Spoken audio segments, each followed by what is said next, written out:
నమస్తే. సో నిన్న జగన్మోహన్ రెడ్డి గారు అన్న విషయం స్లీవ్స్ మడతపెట్టి ఎలక్షన్ యుద్ధంలోకి వెళ్ళాలి అని చెప్పేసి అన్న మాటకి కౌంటర్గా చంద్రబాబు నాయుడు కూడా మీరు స్లీవ్స్ మడత పెట్టాలేమో మేము కుర్చీ మడత పెడతాం అని చెప్పేసి అన్నారు. దీనికి ఇవాళ లోకేష్ గారు కూడా అదే మాట అన్నారు. మీరు స్లీవ్స్ మడత పెట్టాలేమో మేము మడత పెడతాం అనుకుంటూ చూపించారు కూడా.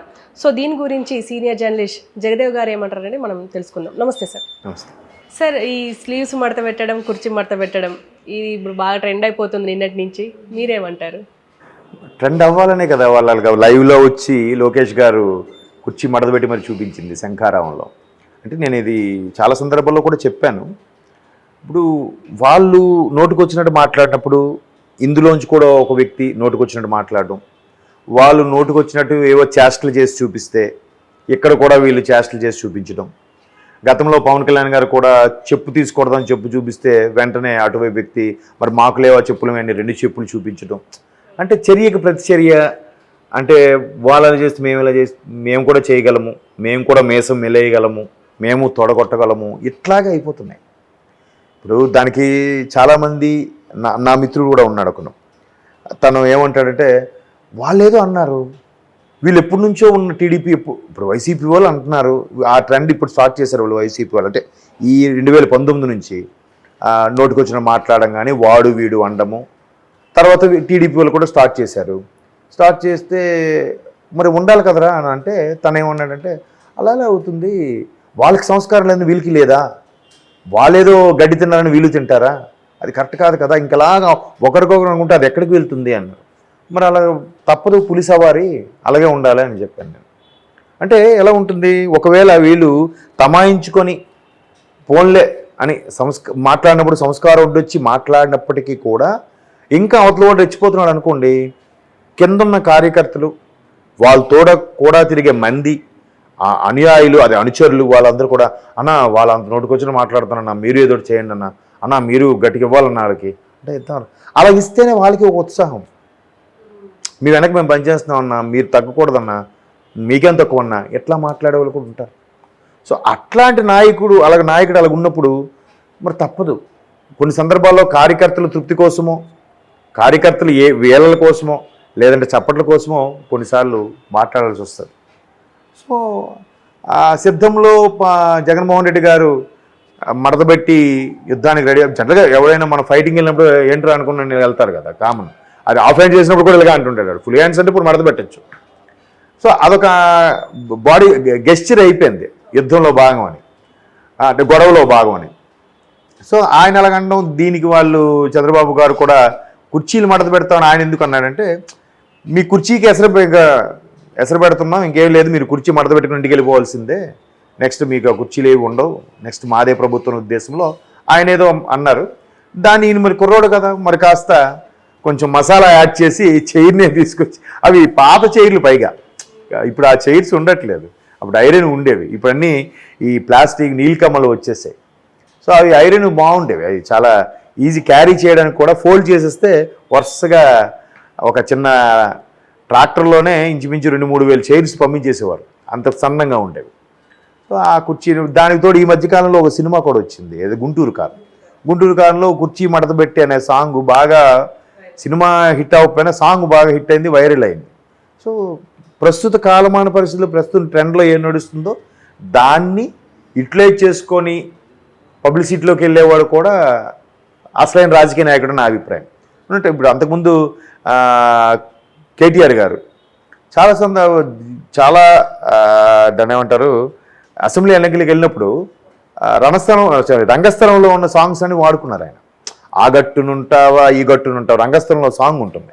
సో అప్పటికి ఆ ట్రెండ్ ఆ ట్రెండ్ అందులో కూడా పంచాయతీ ఎలక్షన్స్ చూపిస్తారు, దాన్ని ఈయన కేటీఆర్ గారు దాన్ని వాడుకోవడం జరిగింది. ఆయన ఓపెన్గా రంగస్థలం ఆడియో ఫంక్షన్కి వెళ్ళినప్పుడు సంథింగ్ సక్సెస్ మీట్కి వెళ్ళినప్పుడు కూడా చెప్పారు, దేవి గారు ఈ సినిమా సాంగ్స్, సుకుమార్ గారి సాంగ్స్ నేను, దేవిప్రసాద్ గారి సాంగ్స్ నేను వాడుకున్నాను, ఆ గట్టునుంటావా ఈ గట్టునుంటావా నువ్వే తేల్చుకో అన్నట్టుగా. సో అదొక ట్రెండ్ అనమాట. ఆ ట్రెండ్ ఫాలో అవుతూ అయ్యేది కూడా చాలామందికి ఇప్పుడున్న యూత్కి ఎక్కువ అట్రాక్ట్ అవుతుంది కదా. మెయిన్ యూత్ని కాన్సన్ట్రేట్ చేయడానికి కారణం ఏంటంటే, గడిచిన 5 ఏళ్లలో యూత్కు ఎక్కడ జాబ్ అనేది ప్రైవేట్ ఆ గవర్నమెంట్ జాబ్.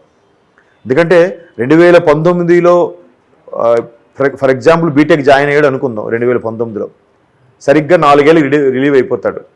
లేదా 2019కే రిలీవ్ అయినోడు ఉన్నాడు అనుకోండి, ఇప్పుడు 4 ఏళ్ళ నుంచి ఖాళీగా ఉన్నట్టేనా? వాడు తప్పక మళ్ళీ హైదరాబాదో బెంగళూరో మద్రాసో వెళ్ళి ఏదో జాబ్ చేసుకోవాలి. అంటే పర్టికులర్ ఎక్కువగా చాలామంది ఫోకస్ చేసేది ఏంటంటే ఫ్యాక్టరీస్, సాఫ్ట్వేర్ కంపెనీస్ ఇట్లాగే ఆలోచిస్తారు. చిన్న చితక లోకల్గా ఏదో మేము బ్యాంకులో అటెండర్ గాను, లేదా ఎల్ఐసి ఏజెంట్లు గాను, లేదంటే బ్యాంక్ ముందు ఎవరు స్లిప్పులు రాసుకునే వాళ్ళు అలా చేసుకోవాలని ఎవరు అనుకోరుగా. అలా చేసుకోవాలనుకున్నా అన్ని పోస్టులు ఉండవు ఒక్కొక్క ఊరికి. సో మనుగడ కష్టమవుతుంది కాబట్టి వాళ్ళందరూ బాగా ఆవేశంగా ఉన్నారు, ఈ ప్రభుత్వం నుంచి మనకి సంస్థలు సరిగ్గా రాలేదు, అభివృద్ధి జరగలేదని. సో వాళ్ళందరినీ అట్రాక్ట్ చేయాలి కాబట్టి లోకేష్ యువగలం అని ముందు స్టార్ట్ చేశారు. దాన్ని మళ్ళీ కొనసాగింపుగా ఇప్పుడు శంఖారావం అనేది స్టార్ట్ చేశారు. సో అందుకే యువనేత యువగలము అన్నట్టుగా ఆయన పందాలు ఆయన పోతున్నాడు. ఎక్కువగా యూత్ని అట్రాక్ట్ చేయాలి. ఆల్రెడీ 18 ఏళ్ళు నిన్ను అని అందరికి కూడా ఓటు హక్కు ఉంటుంది కాబట్టి అదొక ప్లస్ పాయింట్. మెయిన్ అదే కదా, బాగా ఆ 18 ఏళ్ళు దాటిన వాళ్ళు వాళ్ళ పేరెంట్స్ కూడా ప్రభావితం చేయగలుగుతారు, ఇంట్లో చెప్పగలుగుతారు కదా. లేదు నెక్స్ట్ ఇక్కడ జాబ్ కావాలంటే బాబు రావాలని అప్పుడు 2014లో కూడా బాగా నినాదం వచ్చింది. సో అట్లాంటివి ఏవో చెప్పి మౌల్డ్ చేయడానికి లోకేష్ గారు ఈ ప్రయత్నం చేస్తున్నారు.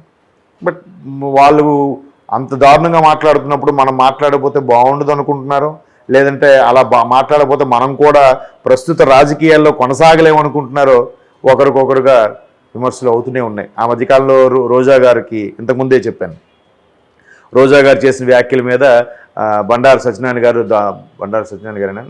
చాలా దారుణమైన వ్యాఖ్యలు చేశారు.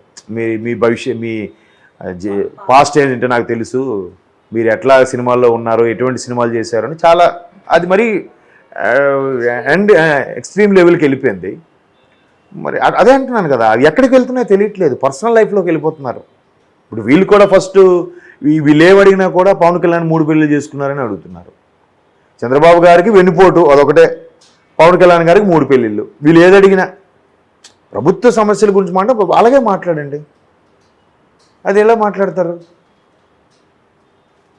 అంతకుముందు ఒక ఛానల్ ఒక ఆయన ఇలాగే ఒక మాజీ మంత్రికి ఇంటర్వ్యూ చేస్తున్నప్పుడు, మీరు పవన్ కళ్యాణ్ గారికి అలా అన్నారు కదా, దత్తపుత్రుడు ఇవన్నీ అని అన్నారు కదా అని అంటే, ముందు ఆయన ఏమంటే మేము అన్నామని చెప్తున్నారు తప్ప ముందు ఇలా స్టార్ట్ చేసిన విషయం చెప్పట్లే.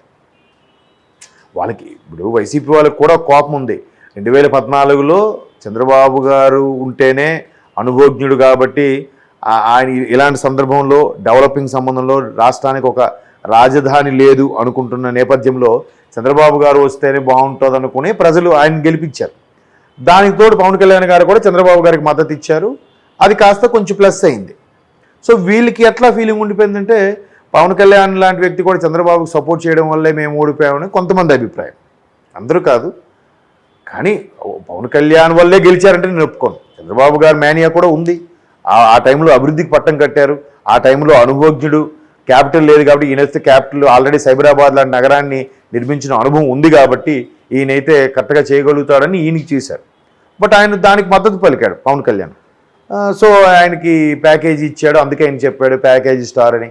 రకరకాలుగా కొంతమంది విశ్లేషకులు కూడా మాట్లాడారు. నిజంగా ప్యాకేజ్ అనుకుంటే ఆయన సినిమాలు చేసుకుంటే అయిపోతుంది కదా, మహా అయితే సపోర్ట్ చేసినకి ఎంత ఇచ్చేస్తారమ్మా అప్పట్లో, 100 కోట్లు 200 కోట్లు. మరి ఆయన సినిమాలు చేసుకుంటే రావా, యాడ్లు చేసుకుంటే రావా? ఇవాళ రేపు యాడ్స్కి ఎంత వేసిస్తున్నారు. మొన్న ఒక స్టార్ జస్ట్ ఒక రియల్ ఎస్టేట్ కంపెనీ యాడ్ చేసినందుకు 10 కోట్లు ఇచ్చారంట. అలాంటి ఎన్ని యాడ్స్? మహేష్ బాబు గారు ఇప్పుడు దగ్గర 20 యాడ్స్ చేస్తున్నారు. మరి ఆయన తలుచుకుంటే చేయలేడా? ఆ 20 యాడ్స్ ఈజీగా 1000 కోట్లు రాదా ఆయన ఇమేజ్కి? ఇందులో ఎందుకు రావాలి అంటే ఎవరు విశ్లేషణ వాళ్ళది. కాబట్టి ఈ రాజకీయాల్లో ఎలా తయారయ్యాయంటే వాడు నంది అంటే వీడు పంది అన్నాడని, వీడి పంది అంటే వాడు కుక్క అనడం, ఇంకా అలాగా వాడు వీడు అనడం.